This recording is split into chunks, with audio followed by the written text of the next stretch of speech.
नमस्कार, मेरा नाम है डॉक्टर पुरु धमन और आज इस वीडियो में हम जानेंगे कि क्या सच्ची में पार्किंसन अमीरों की बीमारी है। क्योंकि अभी हमें कमेंट आया यूट्यूब पर, वहां पे लिखा जा रहा था कि पार्किंसन तो अमीरों की बीमारी है, गरीबों को नहीं होती। तो हमने कहा हो सकता है इस बात में सच्चाई हो। हमने नेट पे सर्च किया तो हमें इसके ऊपर एक डॉक्यूमेंट भी मिला, एक हमें रिसर्च पेपर मिला जिसका लिंक मैं आपको डिस्क्रिप्शन में दे रहा हूँ। अब उसको अगर जब हम स्टडी करते हैं तो हमें ना ह्यूमन बिहेवियर के बारे में बहुत कुछ पता लगता है। जैसे एजुकेशन जिनकी हाई है उनके अंदर पार्किंसन ज्यादा देखा जा रहा है। अब ये क्यों भाई? पार्किंसन का ब्रेन से लेना देना है, उसका एजुकेशन से क्या लेना देना। अब इसका रिलेशनशिप समझना आप लोगों के लिए भी मुश्किल हो रहा होगा। दूसरी बहुत इंपॉर्टेंट चीज हमें उस रिसर्च पेपर में ये मिली कि ये सिर्फ अमीरों को नहीं होता, ये गरीबों को भी होता है, मिडिल क्लास को भी होता है, ये हर किसी को हो सकता है। मगर उनमें सब में एक चीज कॉमन होती है जो मैं पहले वीडियोस में भी बता चुका हूं और आज मैं फिर दोबारा से आपको बताऊंगा और समझाऊंगा भी सही। इसके अलावा हमें देखने को मिला मेल और फीमेल में कि मेल में ज्यादा होता है, फीमेल में ज्यादा होता है। उसको भी हम अब इस वीडियो में कवर करने वाले हैं। तो शुरुआत करते हैं सबसे पहले एजुकेशन से कि एजुकेशन का पार्किंसन से क्या लेना देना है। तो एजुकेशन के साथ हमें देखने को ये मिला कि जो हाईली एजुकेटेड लोग होते हैं उनके अंदर पार्किंसन होने के चांसेस ज्यादा होते हैं। और इसके पीछे रीजन पता क्या मिला? वो है रेस। हर ह्यूमन एक दूसरे को देखकर रेस लगा रहा है। कभी वो पैसे के लिए होता है, कभी वो गाड़ी के लिए होता है, कभी वो घर के लिए होता है। तो जाने अनजाने में अपने ब्रेन के अंदर इतना स्ट्रेस डेवलप कर लेता है कि ब्रेन की फंक्शनिंग पर भी उसका असर देखने को मिलता है। ब्रेन के सेल मरना शुरू कर देते हैं। और वो मरना कब शुरू करते हैं? जब हम एक पर्टिकुलर एज को क्रॉस कर जाते हैं।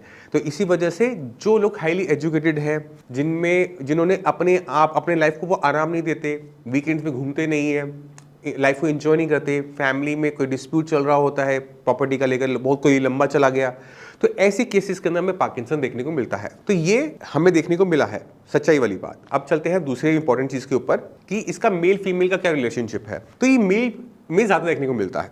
रीजन क्या कि मेल जो होता है वो एक मान सकते हो कि वो एक अर्निंग पर्सन होता है, तो उस पर रिस्पॉन्सिबिलिटी ज्यादा होती है। तो वो कॉन्टिन्यूसली कुछ ना कुछ सोचता रहता है कि मैं ये प्रॉब्लम कैसे सॉल्व करूं, ये प्रॉब्लम कैसे सॉल्व करूं।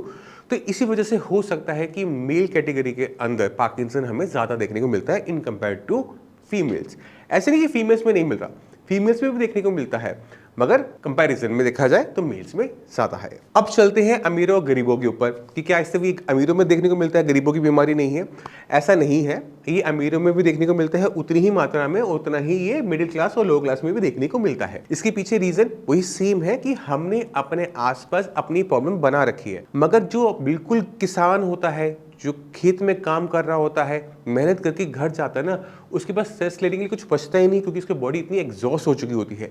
तो उन लोगों के अंदर जो बहुत ज्यादा फिजिकल वर्क करते हैं उनके अंदर पार्किंसन नहीं देखने को मिलता है या फिर बहुत कम देखने को मिलता है, क्योंकि उन्होंने अपनी बॉडी को इतना एग्जॉस्ट कर लिया होता है। अगर जो लोग सिटिंग पोजीशन में काम करते हैं, ऑफिस वर्क करते हैं, बैंक्स में काम करते हैं, एमएनसीज में काम करते हैं, वहां पर एक प्रेशर होता है, ऑफिस का प्रेशर होता है कि मुझे ये करना है, मुझे ये करना है। आपकी लेट नाइट शिफ्ट्स लग रही होती हैं, लेट नाइट पार्टीज हो रही होती है, तो उसका इम्पैक्ट ब्रेन पे 100% पड़ता है।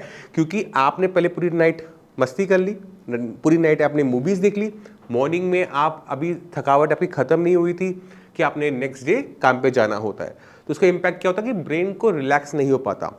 अब ब्रेन के रिलैक्स होने का क्या मतलब है उसको भी अंडरस्टैंड करने की कोशिश करेंगे। और मैं पहले भी एग्जांपल देता रहा हूं कि हमारी ह्यूमन बॉडी एक ऐसी बॉडी है जो 100 साल चल जाती है ना। आपने अपने आसपास लोगों को देखा होगा, एज 100 तक चली जाती है, 80 90 तो चली जाती है, आम बात है। ये क्यों हो पाता है? जबकि हम एक लोहे की गाड़ी ले ले, एक अच्छा सा बड़ा सा पत्थरों का घर बना ले, वो 100 साल नहीं चल पाता। ऐसा क्यों होता है? ये इसलिए होता है क्योंकि हमारी बॉडी में जो रिपेयर का काम है, रिपेयर वो डेली बेसिस पर होती है। गाड़ी के आप रोज वर्कशॉप लेके जाते हो? नहीं। क्या आप घर की रिपेयर रोज करते हो? नहीं। अगर आप अपने घर की या गाड़ी की डेली रिपेयर करना स्टार्ट करोगे ना, तो वो भी 100 ईयर्स काम कर जाएगी। मगर हमारी बॉडी में ये एक सेल्फ मैकेनिज्म है, खुद का मैकेनिज्म है कि जब हम जाग रहे हैं तो हम चीज़ों को कंज्यूम कर रहे होते हैं, एनर्जी बहुत ज़्यादा कंज्यूम कर रहे हैं, ब्रेन को हम कंज्यूम कर रहे हैं, मसल मास हम कंज्यूम कर रहे होते हैं, बहुत एनर्जी बर्न कर रहे होते हैं। पर जब हम सोते हैं ना तो पूरा मेटाबॉलिज्म बदल जाता है। मेटाबॉलिज्म बदलने का मतलब ये है कि बॉडी में एनाबॉलिक एक्टिविटीज बढ़ना शुरू हो जाती है और एनाबॉलिक एक्टिविटीज ही बॉडी के अंदर रिपेयर करवाती है। यानी जो सुबह हमने मेहनत करी, बस में चढ़े, ट्रेन में गए, जो हमने भारी भारी सामान उठाया, हम सोते हैं और सुबह उठते फ्रेश, कोई थकावट नहीं, कुछ नहीं। इसी वजह से क्योंकि रात को जब हम 8-9 घंटे की नींद सोए थे तो बॉडी ने कुछ काम नहीं किया सिवाय एक के, वो है रिपेयर, टिश्यू का रिपेयर, ब्रेन का रिपेयर, किडनी का रिपेयर, लंग्स का रिपेयर। इसी वजह से जो पेशेंट को नींद नहीं आती वो देखोगे बहुत पतले से होते हैं, और जो बहुत लोग पतले होते हैं बहुत वीक होते हैं और वो चिड़चिड़े बहुत होते हैं।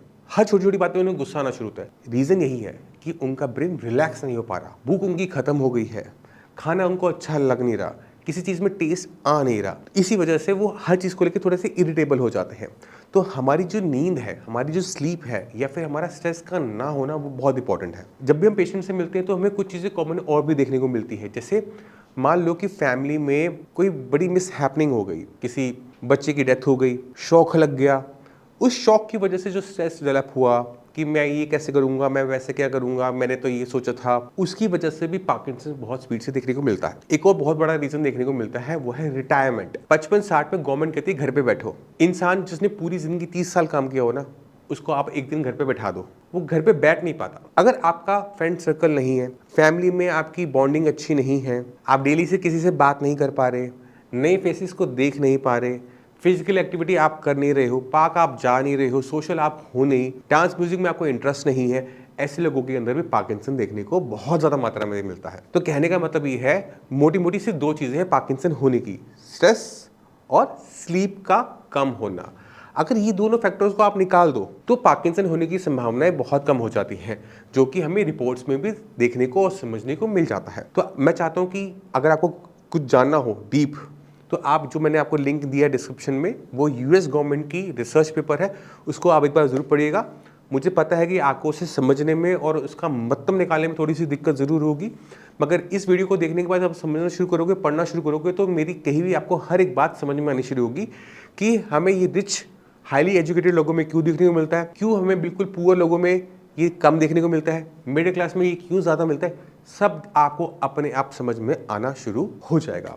मैं उम्मीद करता हूँ इस वीडियो से आप काफ़ी कुछ समझ गए। फिर भी माइंड में कोई भी डाउट हो, कुछ भी पूछना चाहते हो, डॉक्टर्स अवेलेबल है, मैं अवेलेबल हूँ, मुझसे भी आके मिल सकते हो और डॉक्टर की टीम से भी बात कर सकते हो। इसी के साथ आप सभी से मैं चलने की आगे चाहूँगा। मिलते हैं अगली वीडियो में, तब तक के लिए नमस्कार।